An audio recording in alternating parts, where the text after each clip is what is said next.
John, happy 22nd birthday, my vertically challenged friend. Quick story for you. The night before you and me hung out for the first time, I was having dinner with my friend Ben Taylor, and while we were eating to him, I admitted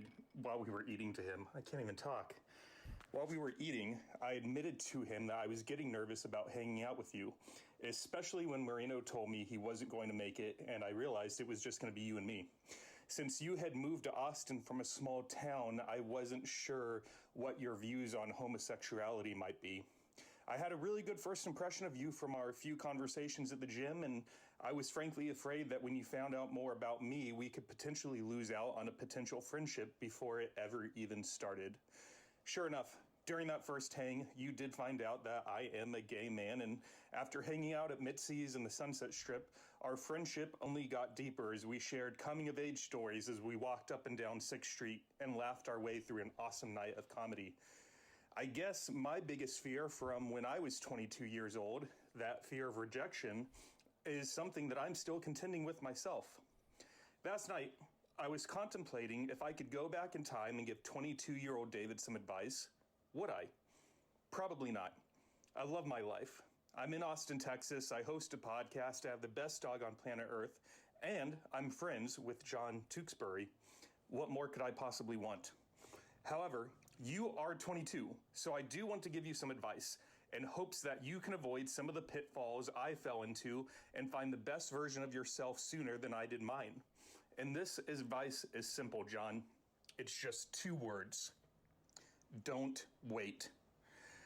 I sometimes wonder how my life would have turned out if I came out of the closet at 15 instead of 25.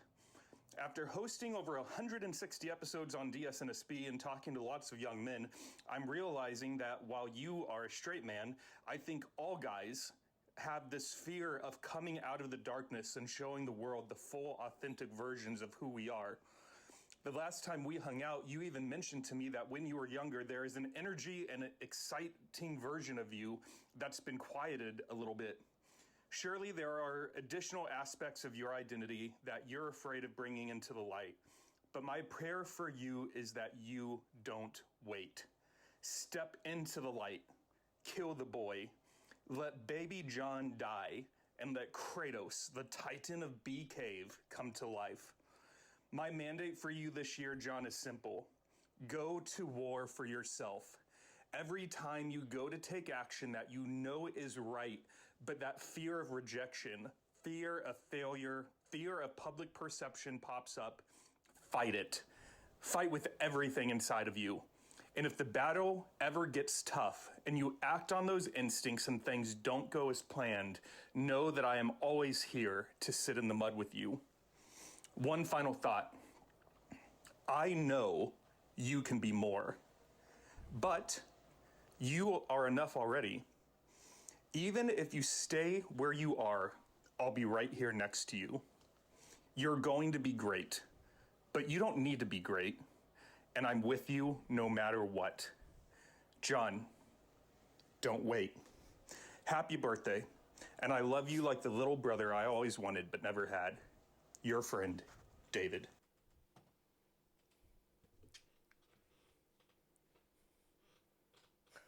Wow, dude.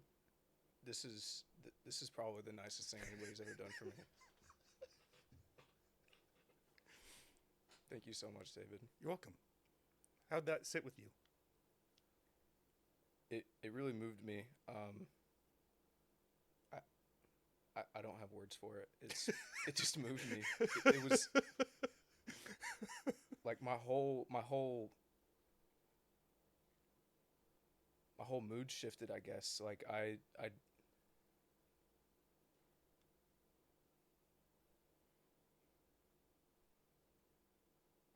guess the first thought that came to my mind was like, I can't believe someone went through the effort to do this for me.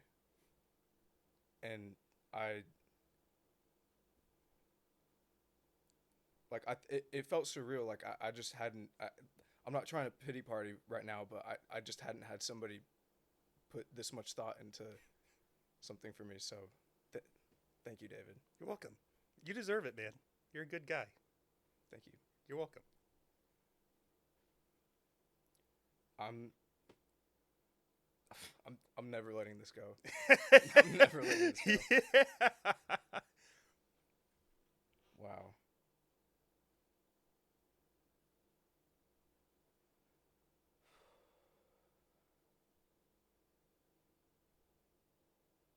Can I hug you, man? Yeah.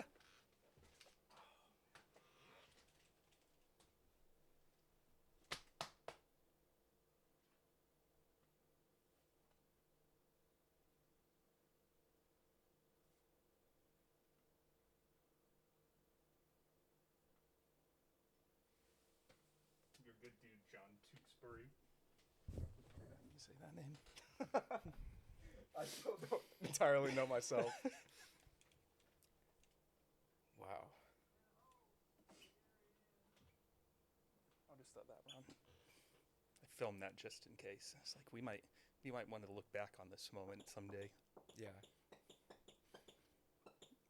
That's cool, man. I'm glad you like that. I still don't know what to say. I'm like in shock right now.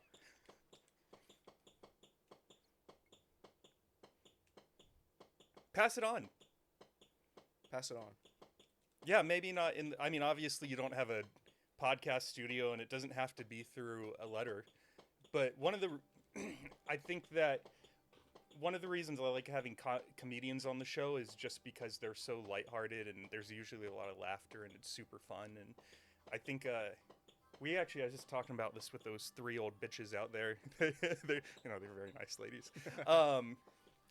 We were just talking about how, like, if we could, like, inject 5% more joy into everyone on planet Earth, like, how could that shift things? So just get creative. Think about, like, how you could be kind to people in real time. Could be a compliment. Could be I won't even give suggestions, but that's something I've tried to do more. Is just think about, like, what kind things I can do for people, and it is scary even when I hit play because I knew what that letter entailed, and I was very, very honest, obviously, in that letter, and I was like, I don't know how this is going to sit with them, but I think it's the right thing to do, so I'm going to do it. And it turned out great. You're still here. You didn't walk out the door, you know? So, yeah, dude, pass it on.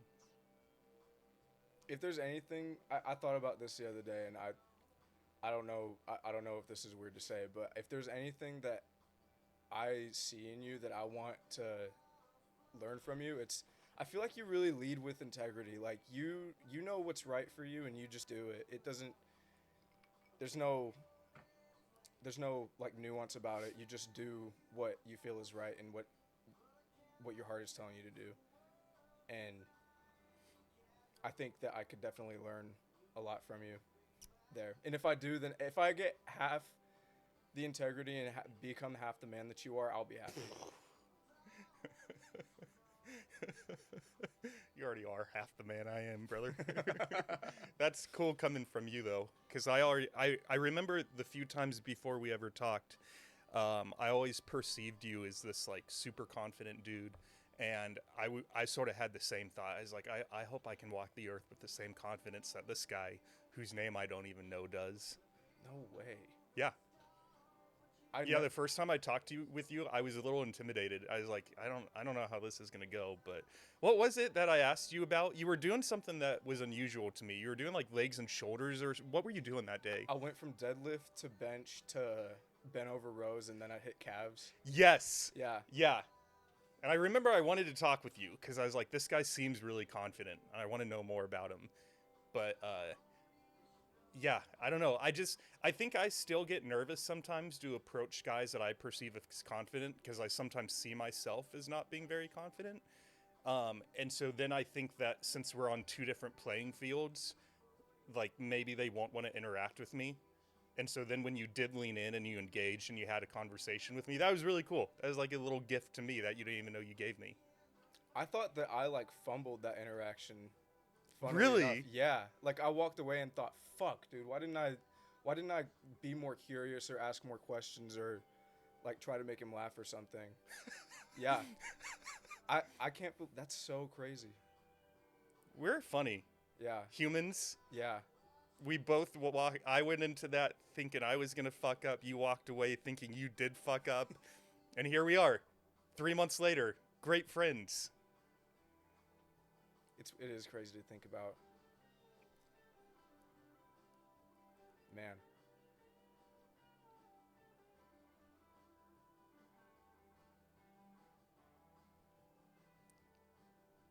I'm definitely telling my group therapy about this. You're in group therapy? Oh yeah. For how long? I think I've been doing this since January. No, not January. March. No, yeah, it was like early March. Oh, so this is new. Yeah, like 8 new. weeks in? Mm-hmm. Once a week? Once a week, every Monday. Can I ask why you started going? Yeah, because I wanted to. I didn't have a good idea of what the group was about, but the whole thing revolves around like integrity and acting on your integrity instead of like saying one thing and doing another. Like it's a kind of integration of your beliefs and like your values. But part of that for me is like being vulnerable in front of men.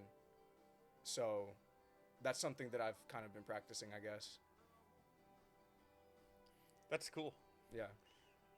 It's funny for me to hear you say that because I feel like even though we've only hung out 4 times, this being the 4th, anything that I've asked you, you've always just let us go there.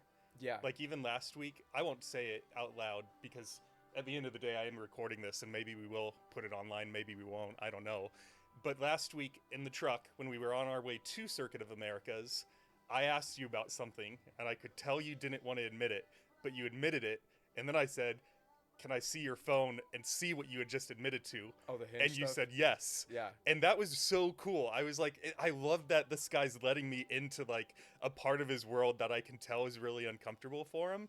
So, yeah. Do you think your therapy, if you hadn't been going to therapy and we had had that interaction, do you think you would have said no to me going through your phone?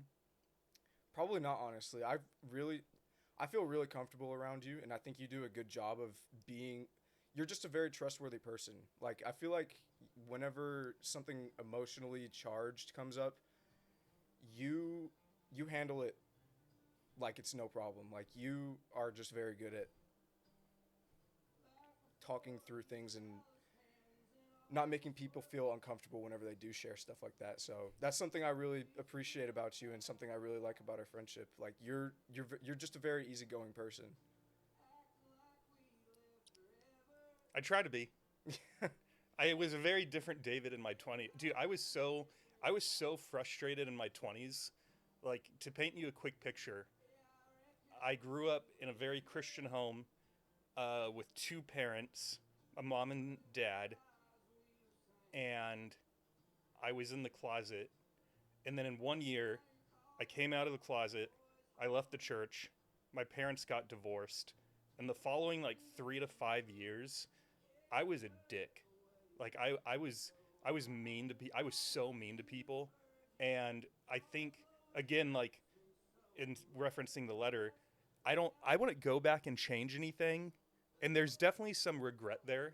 It even popped up actually last night as I was writing this letter. I was thinking about something I did to someone a couple years ago, well, several years ago now. And a part of me was like, should I reach out to Devin and apologize? And I'm like, sometimes I heard that one of the podcasts I listened to, the host of the podcast is an Alcoholics Anonymous. And I don't know how much you do or don't know, but they have this 12-step program, right? And I think step 9, sorry anyone that's listening if I just misquoted, but one of the steps is you make amends to people that you've wronged in the past. But they believe that sometimes when they're debating who do I make amends to and who I shouldn't, that there's some conversations that are just left unsaid. It might almost hurt the person that you offended more to bring it back up than to just be like, it's done. It was a decade ago. It doesn't matter. But to try to put a ribbon on this thought, I'm glad that you met me when you did, because I didn't like an past version of David, but I had to go through that to become who I am now. Like, I had to treat people wrong to figure out how to treat people right, if that makes sense. That makes perfect sense. Because I guess you kind of learn most from your failures, right? Yeah. I get that. But yeah, I like me now. I like you too. I like you now too. Thanks. Yeah, there's still a few things to work on, but that's life, right? We're never going to be perfect. You and me will be 80 years old one day, and we'll still be learning stuff and having light bulb moments. And be like, oh, yeah. Or when we're 80, maybe the world will be controlled by robots, and we'll be living underground in a matrix environment where we're freeing people from the real world. And hell yeah. I don't know if you know that reference. No, at all. yeah, no, 100%. Dude, my middle name is John. My middle name is Connor. My dad named me after Terminator. That was so. Of course, he had to bring me into that whole Matrix Terminator John stuff. Connor. Yeah. God damn, you're such a fucking man. John Connor Trebesky.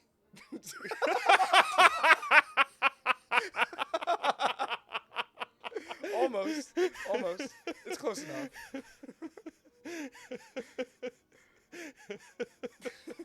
Trebesky, is that what you said? I don't even know what I said. But that's the biggest laugh I've ever got out of you. So whatever I said, I'm gonna have to hit rewind later and memorize that. I'm gonna memorize your name wrong. I'm gonna change the contact in my phone too. That was hilarious.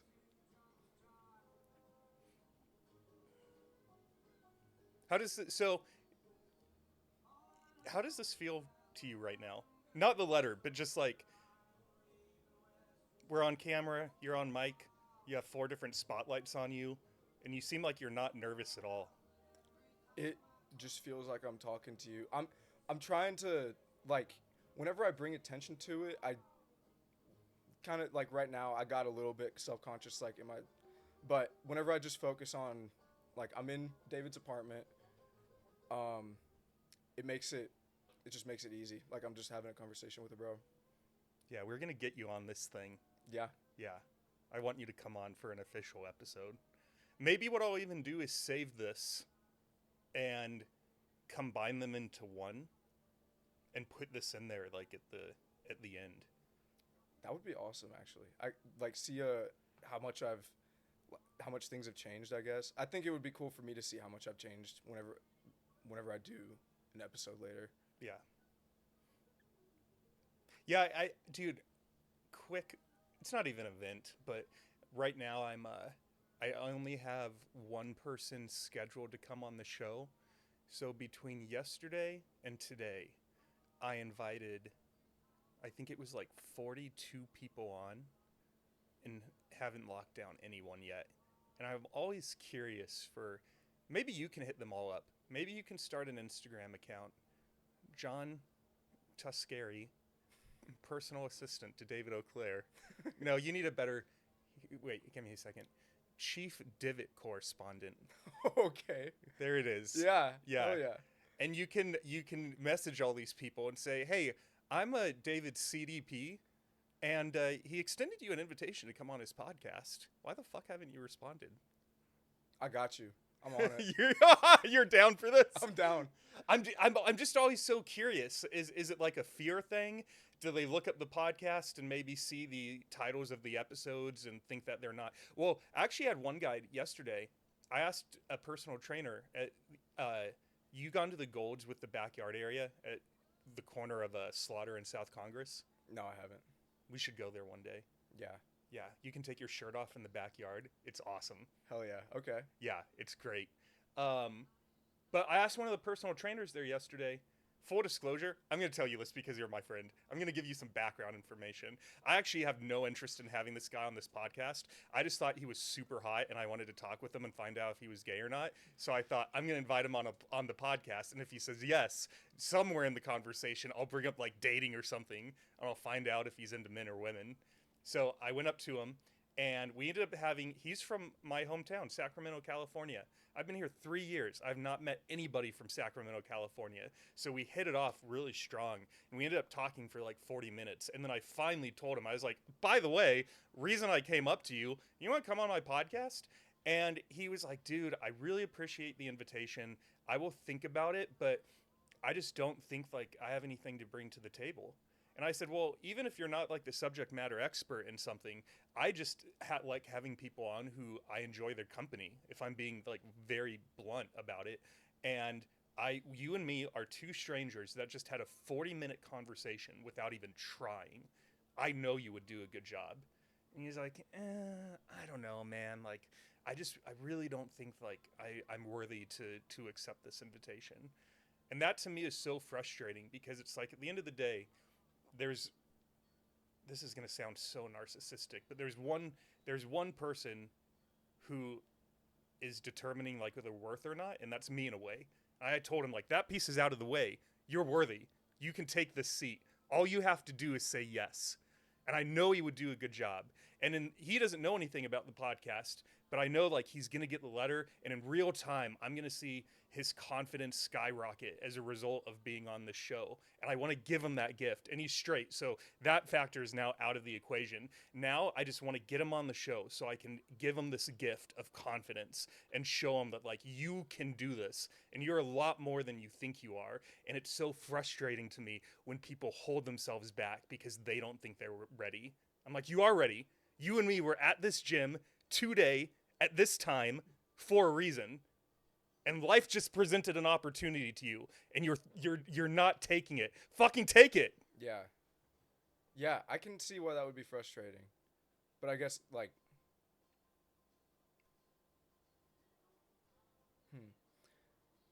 I don't know. I don't know why people wouldn't want to take that opportunity. I mean, I know why I am hesitant because I can understand why he would feel like maybe he's not ready.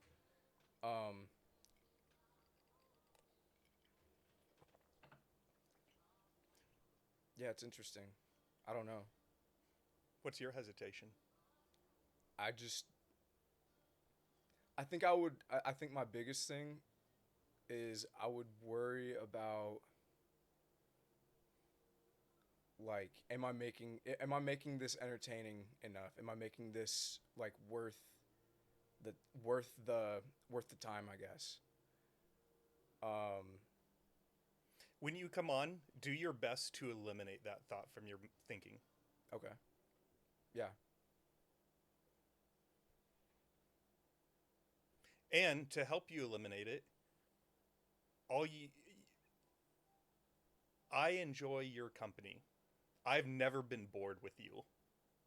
So no matter what rabbit hole we go down, whether we have like a very surface level conversations where we just talk about like ways to get bigger pecs, or if we go deeper and have a conversation about how frustrating it is to date, maybe the nuances of dating in straight land versus gay land, no matter what subject we go down, I'm going to have fun. Okay. Well, that makes me feel better about that then. Um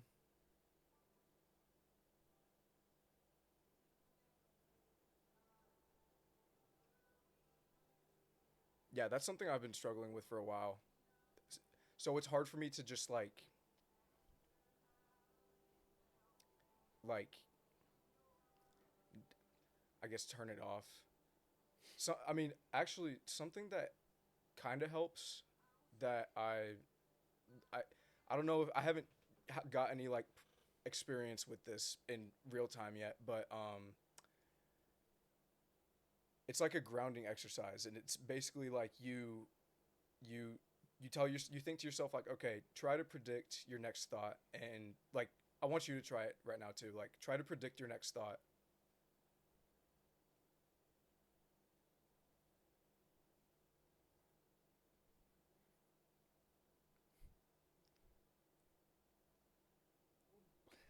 Nothing's coming up, right? Well, my next thought is going to be based off of whatever you say next. But so like wait, say that again? Part of, well,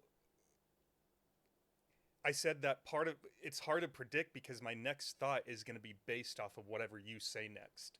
So if you say next, like, David, your arms are looking good today, I'm going to start thinking about like ways to ping off that conversation and maybe follow up by asking you, like, if you were me, what would you include in my next arm workout so they can look even better? Like, so that seems like an impossible task. We think so many thoughts on such a quick basis.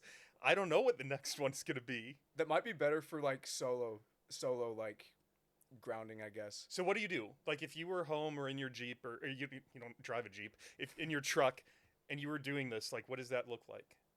Like I would try to predict my next thought. Nothing comes up, but the feeling, like the feeling of nothing coming up, just makes me feel like it calms me down, and it makes me feel a lot more in my body. So maybe I guess it's just better. Maybe that would be something better done like before I go into something. If I'm like feeling amped up or anxious or something. Yeah.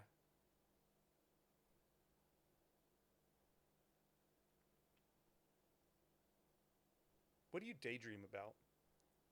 What do I daydream about?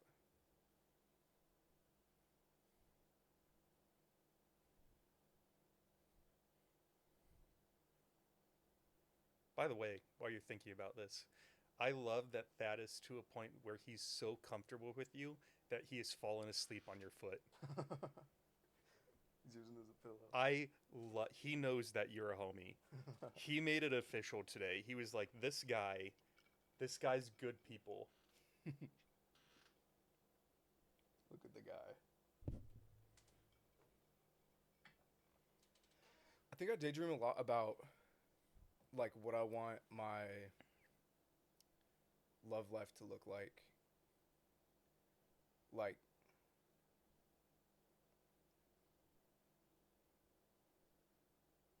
what I guess like a picture of the,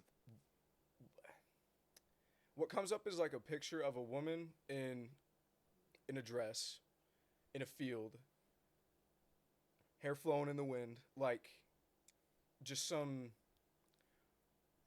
like romantic stuff. I don't know. And not like a particular picture of the face or anything, but I think it's more about like the like I don't know how to describe this, but is it a Texas field? Talk about the field a little bit more. it's like like I guess you could call it like a barley field, or like it's just a huge golden field and like trees on the horizon. And I think the dress, I don't think it's really about the dress. I think it's more about the like the thought, the mind behind it, like the I guess modesty in a way, like just I don't know. I don't know how to explain it. Does that make sense? So I'm trekking with you. Yeah. I just want to know more. So is that something you value? If you made a list of like the top 5 things you'd want in a future girlfriend / wife, would modesty be one? Probably. Yeah. Why? And that's not a bad thing. I'm genuinely just curious. Cuz I think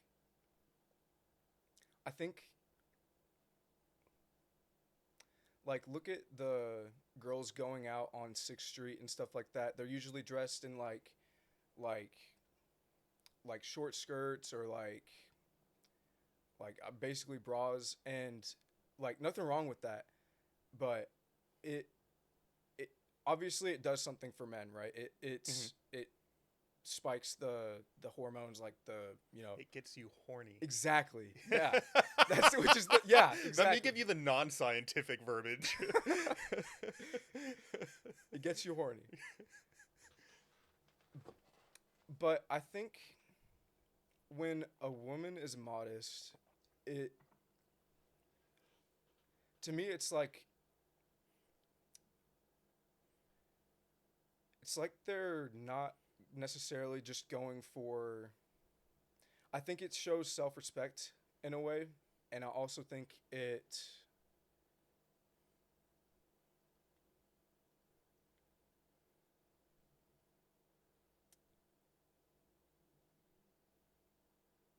Hmm. So let me ask you this. Yeah. Let's say the first time we hung out, we went to downtown Austin. We walked up and down 6th Street. Then we went and had a couple drinks at Mitzi's. And then we went to the Sunset Strip Comedy Club. We got out of the club at probably 10:30ish, if memory serves me right.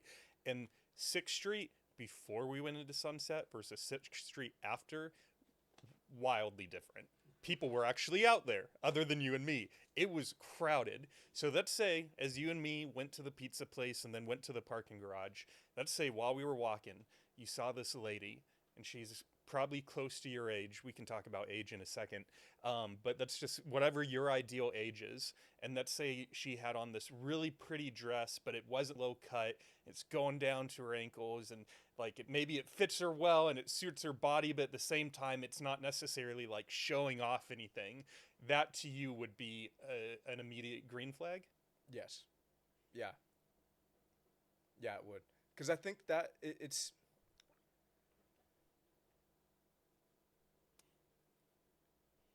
It just stands out to me.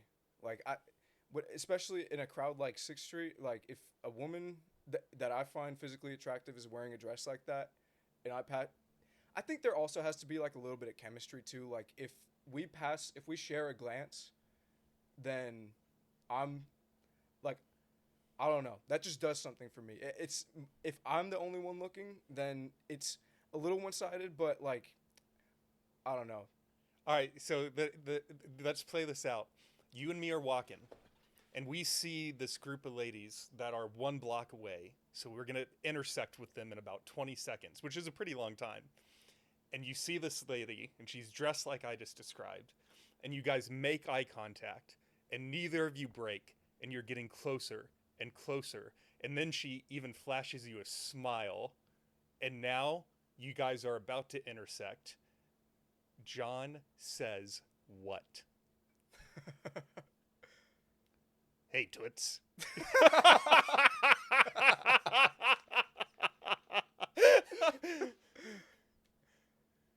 I think I would say, I don't know. I would probably just say like, hi. I thought you were really pretty, and I just wanted to say hi, something like that. I'm still lost in the game aspect of talking to women, but just I don't know. I try not to make it like a line thing, which has been helping a lot on Hinge, by the way. Did you do it? Yeah, I've been. Can I say it? Yeah, Do you mind? go for it. Okay, so last week, me and John are driving to Circuit of the Americas, and we, what question did I ask you? You don't have to put yours back on. I just wanted to check volume levels real quick. What question did I ask you that led to this conversation? Because I asked you something specific, and you got nervous, and I was like, tell me. Do you remember what the question was? No, I don't. Whatever the question was, his answer was, I have been using AI to help me respond to... Oh, it's because you were talking to one of your other guests, and AI came up, and I told you I use AI like therapy, and then that rolled into the AI dating thing. Okay, yes. Yeah, we were talking about Eric Ulmer, and me and Eric had talked about how Eric had been using ChatGPT as a therapist. And so then John admitted to me, which thank you, by the way, for the trust, that he had been using ChatGPT or whatever. Which do you use? I get ChatGPT. It is Chat to respond to women on Hinge. And I said, I really want to see what these responses are. Can I please go through your Hinge? And you, my friend, said yes. And so then afterwards, the next day, we parted ways, and I was thinking about it that night, and I woke up the next morning, and I sent John a text, and I told him that I think that this is actually holding you back, because in our interactions, they've all been in person. Like we text, but for the most part, 98% of our interactions have been in person. And I told you that what I like about you is you. If I thought you were a complete dud, I want to keep hanging out with you. And so I think that ChatGPT is holding you back, and that maybe it's even hurting you, and you're not getting more in-person dates and getting ladies off of Hinge because they see the fakeness. And we even played a game where I asked if I could guess which texts were he got help with and which ones he wrote himself. And I think I guessed like 90% of them. I was wrong on a couple. You were pretty spot on. So then I gave you a challenge that until your birthday, which is tomorrow, you are not allowed to use ChatGPT in your interactions with women. How's it been? It's like I can show you some of them if you want. Yeah. Did you get any dates this week? No, still no dates. Did you have fun interacting with them this week? I did. Like this conversation, I enjoyed. Like I asked her, so she said her simple pleasures were hiking, cooking, music, and flowers. And I did it? said, and Sorry. and I said, what kind of music are you listening to these days? Just simple question, and this is where it went from there. All right, real quick. I want to see what kind of lady my dog is into. Oh, she's straight. That's good. Oh my gosh.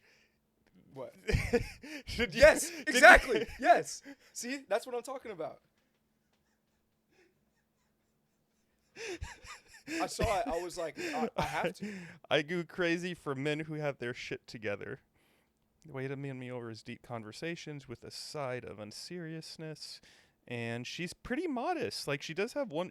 Even in this picture where she's wearing her swimsuit, did you like that she had that, like, that cover thing on over? Yeah. Over it? Yeah, no, she's pretty. Okay, cool. So let's see where it went. At first I thought she said, I've been listening to a lot of fuck recently. I was like, what does that even mean? Yeah. Funk. Country rock indie. These are my main rotation. Does any music make you think of any good memories? I love all those too. And yeah, I connect a lot of music to memories. I'm not going to read all of this out loud. This is not, the audience doesn't need this. No, I don't talk to her much anymore. Family can be complicated. Still sounds like a good memory. So you know what? This was today at 10:21. And now it's what, like? It's 3 o'clock. If she doesn't respond, you know what I think you should, what it's time for? What? You know. Ask her out? Or No. Well, maybe. Just abandon? No. Leave it? What was the second piece of advice I gave you? And I was like, I really want you to try this. Say fuck you, bitch? I mean, I did joke about that. See that little button right there? You know what that does? Oh, voice memos. It's time for her to hear your voice, dog. You're right. It's time for a fucking voice message. Keep it under 60 seconds. It can be anywhere from 10 to 60. And just say whatever you want. And end with something that would elicit a response from her. So, like a question, essentially. Okay. And if you want something easy, you could even be like, you could even say, tomorrow morning, let me turn that around real quick. Actually, I'm going to give her a fake name. You could say, hey, Melanie, hope you had a good Sunday night. My friend David took me out for my birthday yesterday, and not to spoil anything, he took me to this bike rental place, and we rode bikes around Lady Bird Lake, and it was awesome. It was just so cool to be able to see like the city on one side of you with nature on the other. Would you want to, could I take you out to do this sometime? Or whatever you want. If you don't want to ask her out yet, you could just be like, have you biked around Lady Bird Lake yet? Or do you like biking? Or what was the last thing you did in Austin? Just there it is. I did it for you. I mean, you can say whatever you want, but that would be, but then it's cool because it shows you have friends. That's a positive for people to know, because that means that you're also trustworthy. So if you bring up the fact that I did something for you, that shows that you have people that love you, that go out of their way to spend time, money, and energy on you. That's a really good sign. It also brings up things you like to do. We went biking downtown.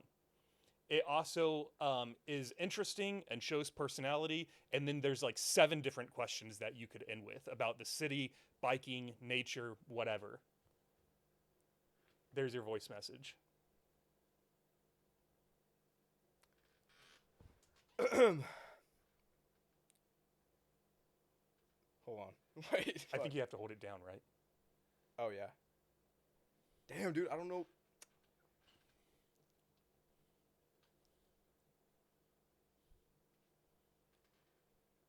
Are you sending this right now? No, I'm not. Oh. I'm trying to think about, like, what to start with. Like, I mean, do I just say, hey? Hey, Melanie. Okay. Are you going to record one right now but not send it yet? Because you could do that in your voice memo app. Oh, I think, wait. No, you can also do it on here. I might just do it, like, I don't have to send it yet. Oh. Yeah. Are you about to do one right now? I was about to. Do it. I'm not Oh, here. fuck. Okay. All right.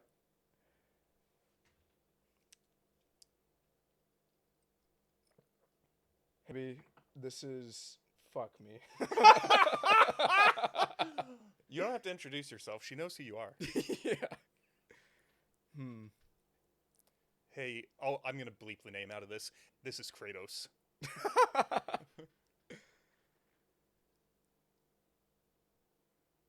All right, before you hit record, just say it. Talk to me, or look over there, because obviously I'm me. I'm your older brother, whether you like it or not. Just say it out loud. Speak for 30 seconds to me as if you're talking to her. I'm about to celebrate my birthday with my homie David. We're gonna go to this bike rental place. I think I want to bring her to paddleboarding. Honestly, I'm gonna say that we're about to go paddleboarding, and I was wondering if you'd want to do that sometime, like that. Just And you could even add in, you could be like, David's cool and all, but he has a dick, so I'd like to go with you next time. That's good. I wonder what she would think. I wonder how she would respond to that. If you actually said that, she'd be like, I mean, he's straight. That's clear, you know? I guess maybe he thought I was questioning that for some reason.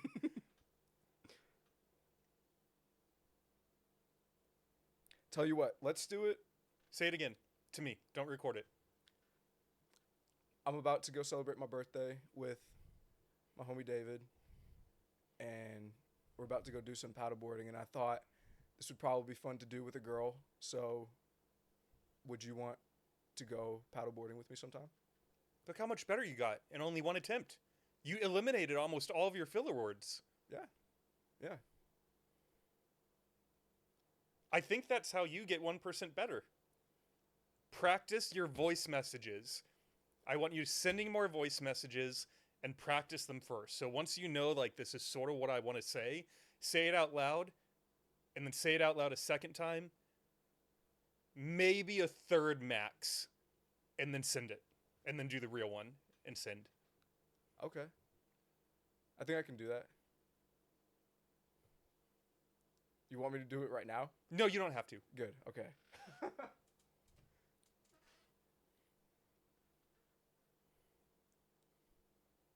That's my game. Yeah. Yeah, this is how you're going to meet your wife. Voice messages. I've been sleeping on voice messages. You have. They're really cool. What I like about them, too, is, like, yesterday, I'm not even going to give the example. You can say so much in 30 seconds that if you typed it out, it would look insane. Like, think about that voice message I sent you on Monday or whatever day it was. Could you imagine if I typed that out? That would have been 6 paragraphs. Yeah, I'd probably be scrolling for a few minutes. Yeah. So you can get so much information out in such a little time. 30 seconds. But yeah, I hope you had a good Sunday. I went off the grid for a little bit yesterday because my boy David took me out for my birthday. He ended up taking me to Lady Bird Lake and because I'm not going to tell you what we're doing after. It was a fun day. I'd love to take you out for the exact same day. Is this something that'd be fun for you? 30 seconds. Okay.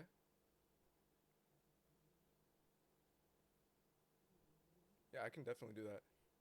They should put me on, man. Dude, I as much as I like you being single because we get to hang out every weekend, I want what you want. And so if you want to be in a relationship, I want you to get there. I appreciate Drop that. a little voice note every now and then. You should add a new section to your Hinge profile that says every Sunday I'm David's. Just a heads up. Yeah. I'm yours 6 days a week. You don't know who David is. But I'm his on Sunday. Well, that's we'll word that a little bit differently. Yeah. But no, I want, dude. I just want this for you. So I think part of it is because like my best friend Tyler, before I forget to ask you, on Tuesday night, Tyler and his girlfriend and Amaya are coming over for dinner and games, and we want you to join us if you happen to be free. I think it depends on the time because I'm Like starting my 6-ish. 6. I think I could probably do 6 because I'm starting my new job on Monday. You got it? Oh wait, no, not yet. I got to meet the team, but I was gonna say you have your interviews tomorrow. yeah. But assuming that works out, I think I'll get off at like 4. So I'll just run home, shower, and should be good. Perfect. Yeah. I just see how happy Tyler is, and dude, my therapist, he wants it for me too. I think we all need it. I think all of us want to be in a romantic relationship for whatever reason. We're human. We crave sex, you know, and sometimes even like we're going to get real here. We're going to get real here. I'm not even one drink in and I can't speak. Sometimes like when I jerk off, you ever jerked off and it felt like dirty afterwards? Yeah. It's not I mean sometimes it's really fun. Sometimes I'm like, "Fuck, yeah." But there have been some times where it feels wrong, and I wonder if it feels wrong probably partly because I was raised Christian and my dad told me and my brother that we're not supposed to do that. But I think partly too like we're meant to do that with other people. Yeah. 100%. I know for me, I feel a lot of shame with it if it's like, because it drains a lot. It drains energy, right? Like, you know, after you just feel like you're done. I don't know about you, but I'm done after. Yeah. So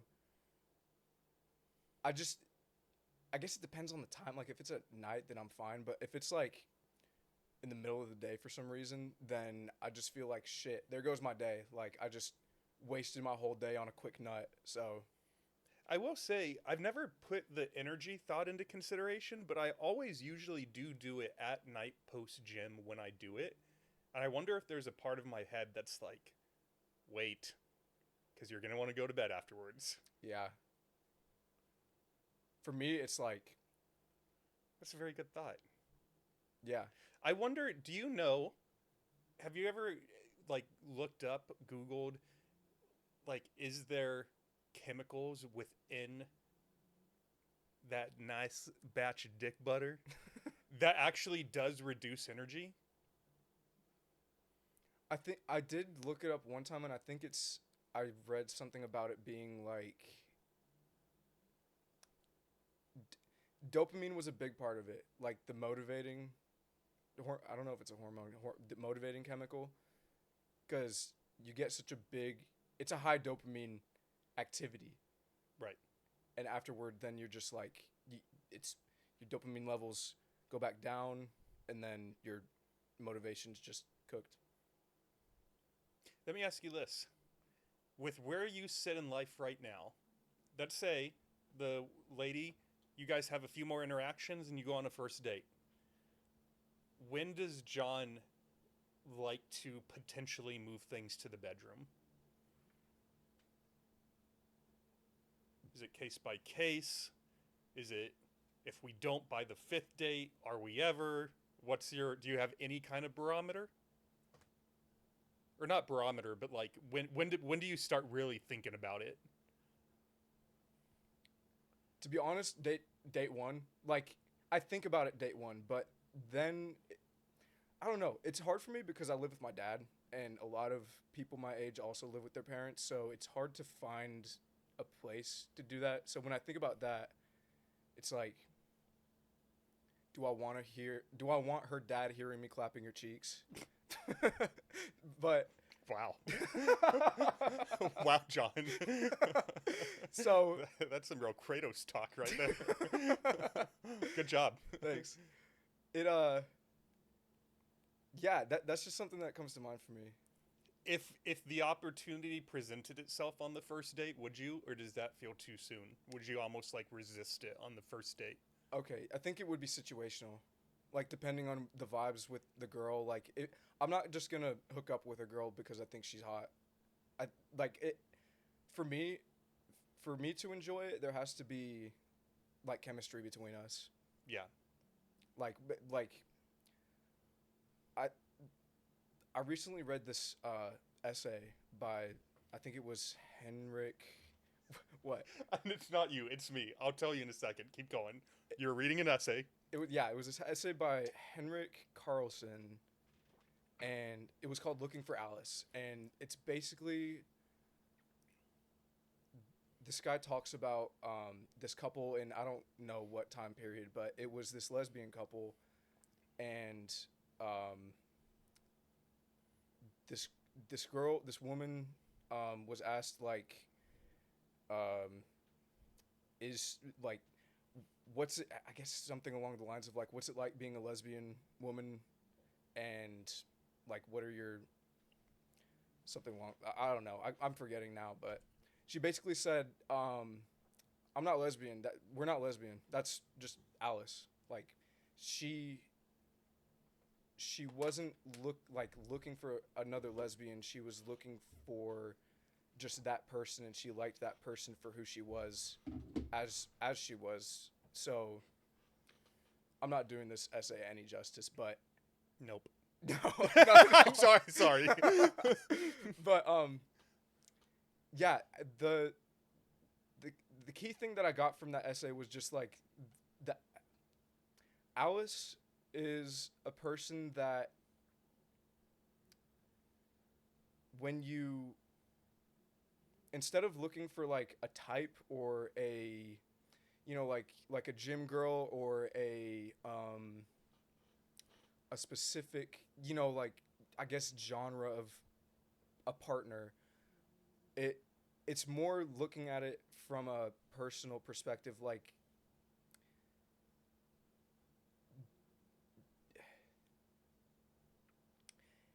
it talked about a feedback loop. Like, whenever you're with that person, does conversation flow effortlessly? Does comfort come easily? Is there friction? Like, what it basically just talks about, like, what kind of stuff comes up and bounces back between you two. So I think that's what I'm really looking for. It's just like, I can't have sex with a person that I don't feel like I'm gonna have anything long term or even like short term with. Like, if it's just gonna be a one night thing, I'm not able to do it. Can I tell you a story? Yeah, absolutely. For anyone in the audience, well, I'm not even going to preface this. So I typically have a rule of thumb where no matter what happens on the first date, I will not have sex with them. But the best date I ever went on, we had sex. The best first date I've ever had, we had sex. So now as you were talking, I was sort of chuckling because I was like, I'm sort of a hypocrite. But I want to tell you what happened. It was 2020. And as you know, well, how old would you have been? Don't tell me. 16. So we were in slightly different, right? 16? I think 15. Wait, 16. Yeah, 15 and 16. Yeah. Because you're two ages. Yes. During the year. Yeah. So I was 32, and I had not had sex all year. And in December, I finally decided it's time. I'm getting back on Tinder. We're gonna start talking again to potential romantic pursuits. So me and this one guy named Jake match, and he lived in a town called Chico. I lived in, what apartment was that? A town called Orangeville, about an hour and a half away from each other. And we just hit it off great. And he was like, can I come over to your place for dinner? And I said, well, I would prefer to meet somewhere else. And he's like, I'm not trying to come to your place to hook up. I would feel more comfortable there. So I forget what he said, but he said something where I was like, okay. And so I gave him my address. I don't know what I was thinking, but for dinner, I made us a brisket chili, cornbread, and wine. Well, I didn't make the wine. I bought the wine. But why I made chili for a first date? Stupid idea. But that's what I did. He comes over. We eat all the chili, all the cornbread, drink the entire bottle of wine. He says, you got anything else here to drink? And I said, yeah, I got some Jack and Cokes. And he said, bust those out. So I busted those out. And, dude, what the thing that was most notable about dinner was we laughed our asses off. We were just like, not the same person, but we found each other very funny, and we just like riffed off each other. And it was one of the most naturally flowing conversations I've ever had in my life. And it was great. At one point, I asked him if he wanted to watch a movie, and he said, sure. And I turned on movie 43. You ever seen that one? That's the one where Hugh Jackman has his balls on Yeah, the thing? brother. Uh-huh. So that's sort of, so funny thing with me, whenever I have someone over to my place for the first time, I always insist we watch movie 43. If they think it's funny, green flag. If they think it's raunchy, red flag. Mm-hmm. And for anyone in the audience, this movie is wild. Like, to give people the premise, sorry, I'm making this a very long story, but essentially the movie starts out where a scriptwriter goes to a producer's office and he's like, let me pitch you on this movie. And the producer's like, okay. And so then it transitions from the pitch to the actual movie, if that makes sense. And the beginning of the movie is this lady's going out on a date. And her roommate, as she's getting ready, is like, is this the guy you're going out with? And it turns out he's a celebrity, and he's being played by Hugh Jackman. So the lady goes and meets Hugh on the date, and it's a cold winter night. And as they head into the restaurant, he takes off his scarf, and there's a pair of testicles hanging off his neck. And he's acting like it's completely normal, as if he had like a birthmark on his neck. And she's just like appalled that like this guy's testicles are out. So it's a very R-rated movie is the point I'm trying to make. Anyways, after the movie, things get a little gay here. I apologize. Me and Jake had been sitting together on the couch. I pick him up. I bring him to my bedroom. I lay him on the bed. He's laying down on the bed. I'm on my knees, and he's giving me a blowjob. And right as I'm about to come, I think in my fucked up head, wouldn't it be really funny if I pulled out and sprayed all over his face? And so I did. Jake, he just has this look of disgust on his face, and he's like, get me a fucking towel. And I'm like, okay. And so I run to the bathroom, I grab him a towel, I go to like start cleaning him up. He grabs it, and he like wipes his head off, or it wipes his face off. He throws the towel aside. And I said, Jake, do you want to finish? Like, what can I do for you? And he's like, no, I'm going to bed. And he turns over so his back's to me, and he like pulls the sheets over him so he's completely covered, and he immediately falls asleep. And I was a little buzzed, but not like tired yet. And so I was like, I'm going to go watch some more TV. So I went and watched TV for a little bit and then went to bed.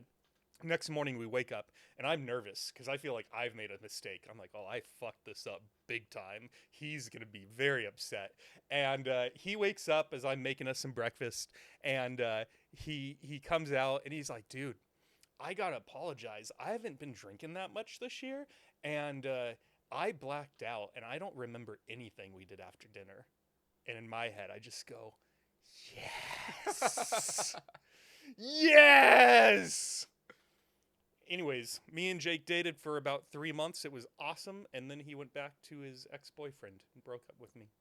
Oh, that's a shame. And then it's interesting because him and his ex started hooking up while we were still together for about 2 weeks. And that was in August of 2022. And fast forward to December, and I started the Instagram for the podcast. And on December 23rd, I put a post up and it said something like, "Can't believe I'm moving to Texas in 3 days to start a podcast. If anyone wants to hang out, I'm going to be at this restaurant tonight from 6 to 9 p.m. Swing through, come say bye."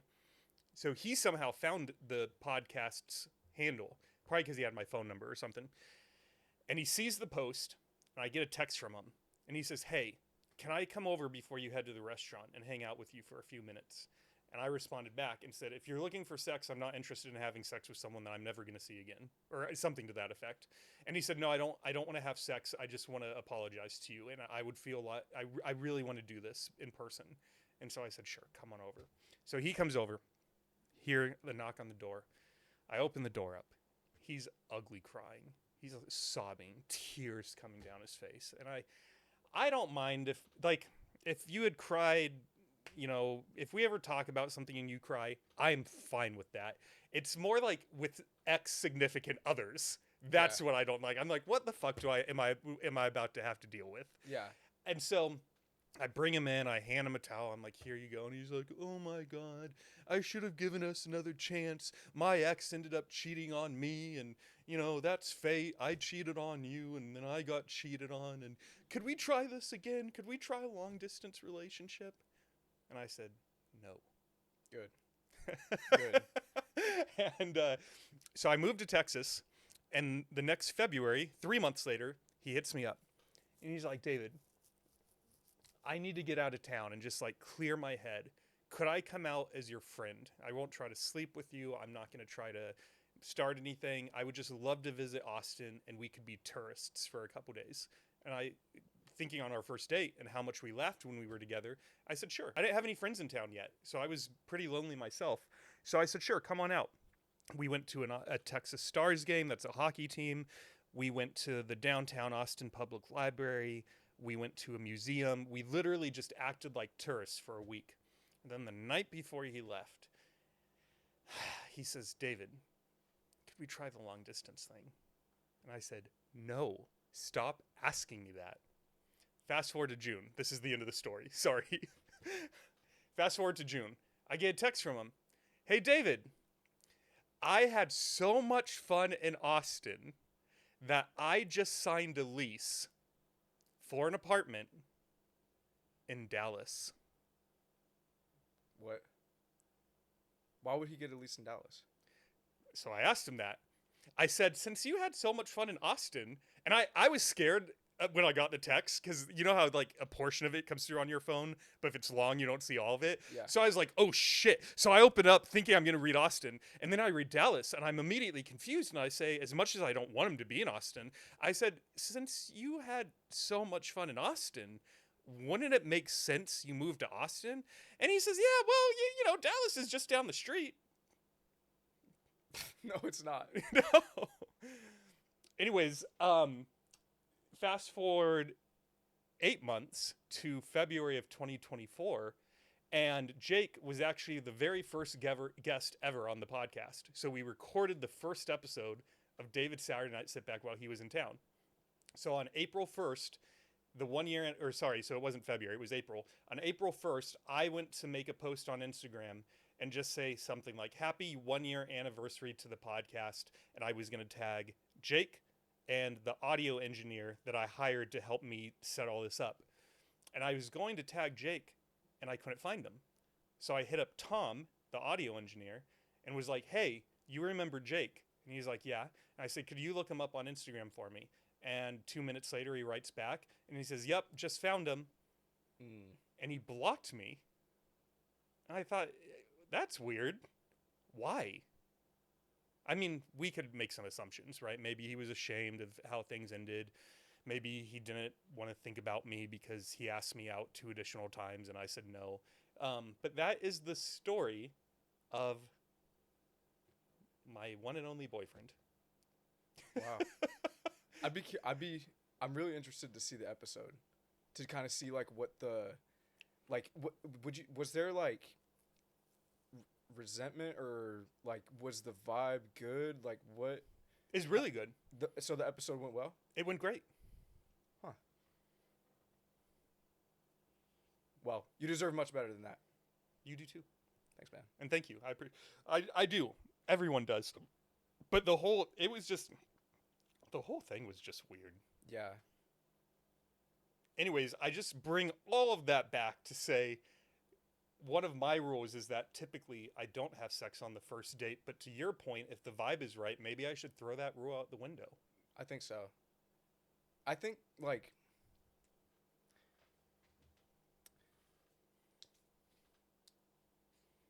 now when you say that, like I think now, like I guess it really just depends. It overall, I think the biggest thing is just the vibes. Like if it happens, it happens. Great, that's awesome. But like I haven't had sex on a first date, so I don't know. I don't know what the date would look like for that to happen. Like it took me, I think my first relationship was like maybe a month in, 3 weeks to a month in. But how old were you for that one? Do you remember? I was a junior in high school. 16. Yeah, 16. No, yeah, 16. You had sex when you were 16? Yeah. Dude, I was like 23. I was an Really? old fuck. Is it? I mean, I guess it would be. I don't know if this is ignorant for me to say, but is it? I guess it would be harder. Like, I don't know. Would it be harder to find partners at a young age for you? Only because I didn't even know if I was gay or not. Oh yeah. So that was a huge factor. Plus, in my town, yes, I would have imagined in Folsom, California in the early 2000s, the late 90s, even if I was out, it would have been slim pickings. Yeah. Yeah.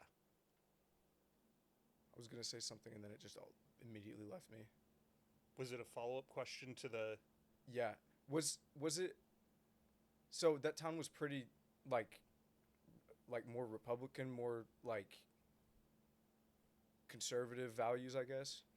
I think it was just because it was a small town. Like when I left in 2023, it was much different. Like a lot of more gay people. But in like the late 90s, early 2000s, you like, all right, so here's a picture of Folsom, California for you. Gold mining town. Okay. Next closest town was 40 minutes away. It was about 50 to 60,000 people, I want to say. And it was all white and very Republican and very Christian. So not like quite like the South. Because I have some friends who were raised in the South and they have told me some wild stories. But like, for sure, like, that town was a little racist and very Christian, and at the time apps didn't exist. You have to keep in mind too that this was pre-cell phone, so it's not like you could just jump on Grindr or Hinge if you were straight. If you wanted to date someone, you would have to like meet them at school or at your first job. You know, everything was organic. All of your friendships, everything was, you know, it was the pre-internet. I mean, internet was out and we had like instant messaging and whatnot, but you and me grew up in wildly different worlds. Yeah.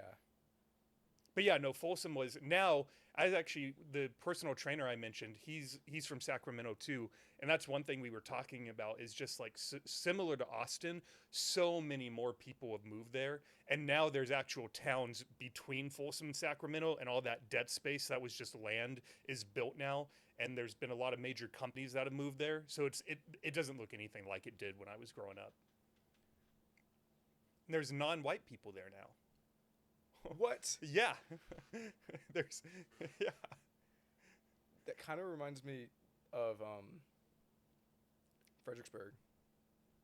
You haven't been to Fredericksburg? Not yet. It's pretty much, well, not exactly like that, but there was like maybe one or two black people in our school. Maybe even in the whole town, honestly.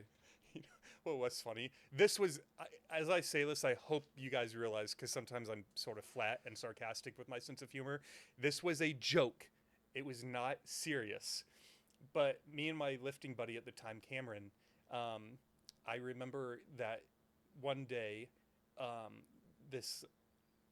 I'm trying to remember how this, like the pre-story, but essentially we had one black guy at our gym, and one day we were working out, and he was there, and we saw a second one come in, and Cameron looks at the second guy, and he goes, "Huh, they let another one in."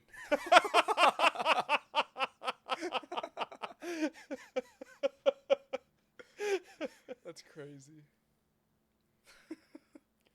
All right, can I tell you one more story, and then we'll start your birthday? Yeah. I was not expecting this to go this long, by the way. Before I tell you this story, you were just officially on your first podcast, and you didn't even know you were going to go on one. Did you have fun? I did. Yeah, this was awesome. I love you, man. You're a good guy. I love you too, David.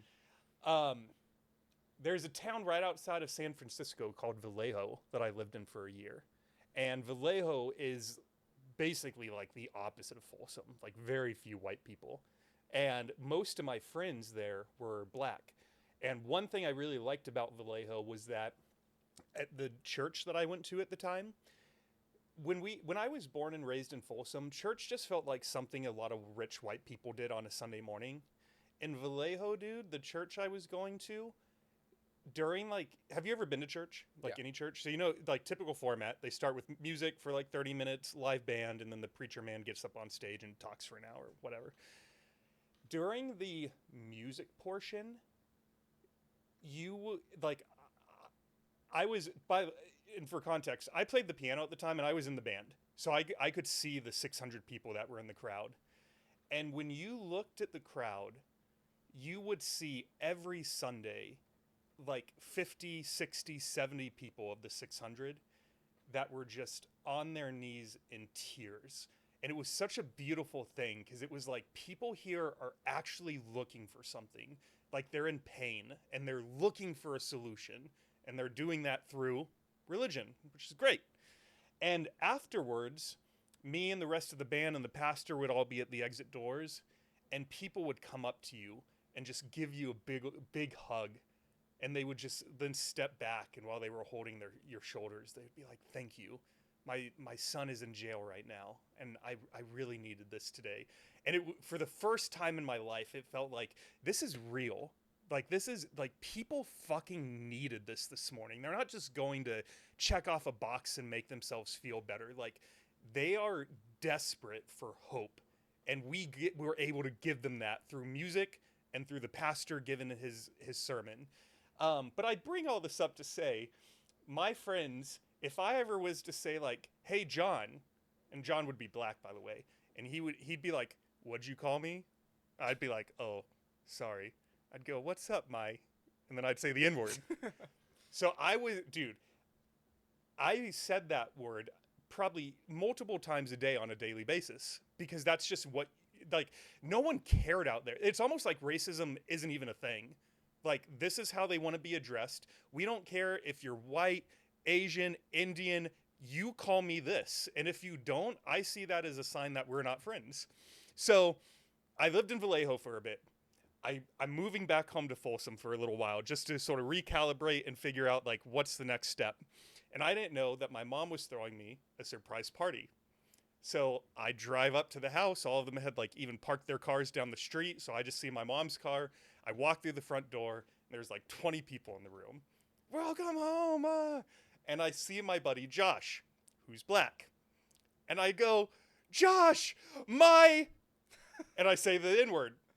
And the whole room just goes to a deathly silence. And I go, "Oh, fuck. I'm not in the Bay Area anymore, baby. I'm back in fucking Folsom, California with the gold miners. We don't say that word here." And even Josh, the look on his face was like he was uncomfortable. And so I apologized to everyone, and someone started the music back up, and we went about our day. That's hilarious. That was. I don't have any. Just bombs of N-words or anything, but that's crazy. That's hilarious. And when we were at the Sunset Strip, you remember the guy that talked about the encounter on the forehead? Yes. Yeah. I actually really liked that joke because remember when he followed up and he was like, I'd be suspicious of the people that the counter just says like 1 or 2? Yeah. Because mine would at least be a few hundred. Yeah. So I was like, that's cool. I could be that guy's friend because he'd see the number and he'd be like, oh, this guy, he's a dog. That's so real. Yeah. Yeah. Yeah. Yeah, dude. Vallejo was one of the best years of my life. It was so cool to go from a town full of white. You good? Yeah. Okay. Your eyes watered up a little bit. Oh, that's probably just because of. Like, that's an interesting story to shed tears to. Like, I just want to say it so bad. It's like, let me turn off the mic so you can say it right now. There's no one else here. Yeah, dude, Vallejo was so much fun.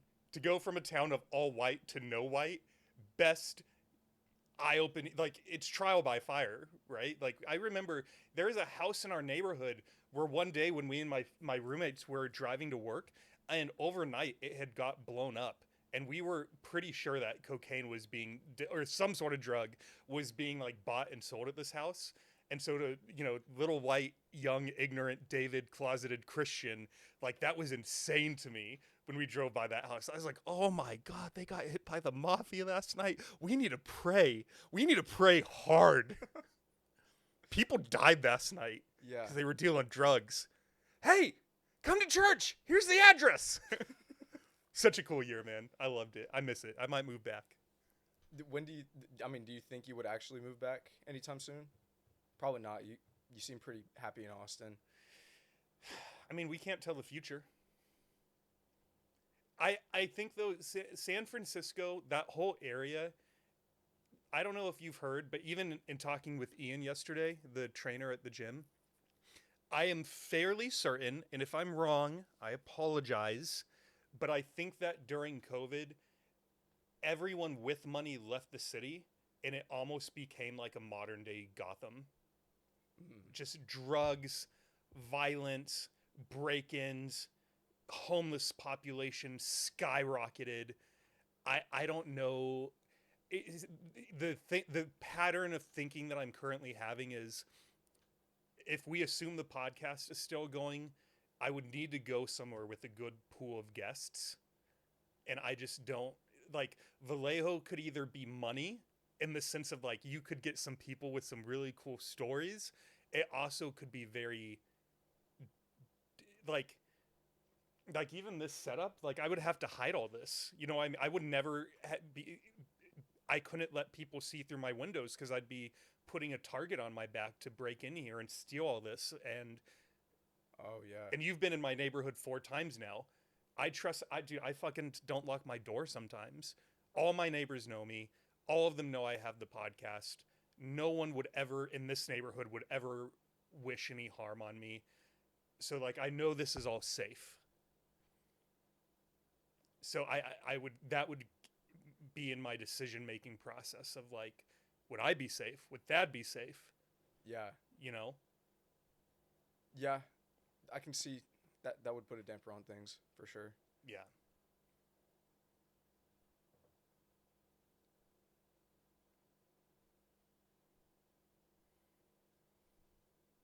Did you ever, like, grow up with people? You said it was Vallejo that was turning into, like, Gotham? That whole area, so it's the Bay. You ever heard, like, the term the Bay Area? Yeah. That's, like, multiple cities, but it's just the Bay. It's a part of California that's right next to the ocean, and there's, like, 6, 7, 8 cities that could be considered, like, in the Bay Area. But when you were growing up, it was still, like, small town vibes. Oh no, San Francisco is different. Folsom was about an hour and a half away. Okay. Excuse me. So yeah, San Francisco was all in Vallejo and all those surrounding cities. I'm pretty sure they've been big city for a while, but you have San Francisco, like, right here, and then you sort of have Sacramento here, and then you had Folsom here. Okay. And just land in between. It was almost back then. It was almost like how San Antonio, Houston, Dallas, and Austin are. You know how there's just a lot of land in between us? Yeah. It was sort of like that. Now there's a bunch of cities and it's all developed and there's been homes that have been built. But when I was growing up there, when you drove from, like, Sacramento to Folsom, nothing. Or just farms. It'd be Okay. all agriculture. And same thing, Sacramento to California. And Folsom was the smallest of those. So San Francisco was like a California version of New York, but smaller. And then Sacramento was sort of like an Austin.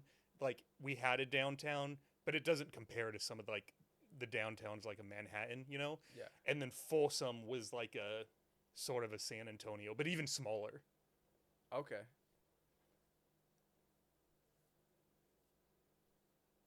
But you didn't like grow up with any like, you didn't have anybody that was like dealing drugs in school or like in gang stuff. No way, dude. No. No. I remember too, if someone was smoking weed, it was like the talk of the town. Oh. Like you would go to school the next day and you would come up to me and you'd be like, David, guess what? Marino, he was smoking drugs and his parents found out. Sorry, I thought smoking drugs was funny. Well, that's how we talked about it. Oh, wow. Because it was so non-existent. Like cigarettes and whiskey were the only substances to abuse in our town. So it was like, dude, you know who has drugs? You could get drugs from Sam right now. You want to try some? Like we didn't even know what we were buying. It's just like Sam got some. You know how Sam took a trip to San Francisco? He brought drugs back with him. Oh shit. Okay. And all of our parents raised us to think that all drugs are bad and all of them will kill you. So we didn't know the difference between cocaine versus marijuana versus heroin versus tobacco. We literally had no idea. Because one, it didn't exist in the town, but two, our parents didn't tell us. So then when I moved to Vallejo, I remember like someone would make a joke about marijuana or whatever. And I'd be like, what's that? And they would all make fun of me. Because they had known what they had been smoking since they were 12. And here I am at 19. And I very innocently was like, guys, what'd you say? Marijuana? What's that? Wow. And then they would all just crack up laughing. And I think they loved it. They loved how ignorant I was because they got to educate someone on just like life. Like all these things that my parents never told me. Or like a guy one of my boys would be like, yeah, I fucking busted a nut in Sally last night. And I'd be like, you did what? Huh. You put a nut in Sally's vagina? That's how ignorant, dude. It was bad. I'm telling you, it was so bad. Yeah. Wow. I thought I had it bad. Fredericksburg ain't shit compared to Vallejo. Folsom. Vallejo's where I learned. Okay, yeah. Yeah, Vallejo's where I learned how you whip up a nice batch of that dick butter, boy. Yeah. Yeah, dude. So much fun. I lost contact with all those guys. I hope they're doing well. I hope if any of them are listening, I love you guys very much. And I miss you. Would you ever reach out to them? I don't even have their numbers. But Yeah. if you are listening, and you also don't have my number, you can email sitbackwithdavid@gmail.com. Get in touch. Do it. Do it. Don't wait. Don't wait, yeah. Yeah. Dude, can we start your birthday? Yes, let's do it. All right. I want to release this. Can we release this? Yes. You hesitated. I'm a little nervous, but I'm trying to just let it happen. You won't even know it's out there. Don't worry about it. Well, for the audience, for how long did we go for? Hour and a half. Wow. To anyone that actually tuned into this whole thing, this is my good friend John, and this is his birthday. And I wanted to do something special for him, but just for context, because we opened with the letter, I didn't do my normal introduction. But this has been John. He's a very good friend of mine, and I need you to do us a favor now. We did our job. I host the podcast. John came on, even though he didn't know he was coming on. He thought he was just coming over, and we were going to immediately jump in my car, and I was going to take him on an adventure, which I'm still going to take him on. He had no idea this was going to happen. So, John, a big thank you to you. Now, I need you guys to do me a favor. You guys already know, but in case you're new to the podcast, my goal for this podcast is that every week, each episode is created for one person. and that this episode is going to bring them a lot of joy, a lot of motivation, inspiration to take the reins of their own life and getting it in the direction that they want to go. But we can't reach that person unless you either subscribe on YouTube, follow on Spotify, or follow on Apple Podcasts. This is going to cost you none of your money. It's going to take about 5 seconds of your time. And the only cost it is going to associate to you is that every Saturday morning at 10 a.m., you're going to get a little push notification saying that a new episode dropped. And I think for the sake of reaching that one person,